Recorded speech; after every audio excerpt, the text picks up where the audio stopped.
We have adobo, pork, and we have fried chicken.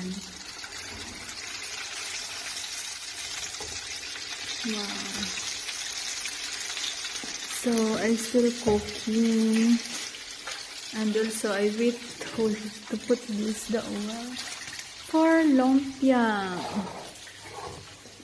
because we have a visitor for tonight. My friend eating here at home. So ayan guys,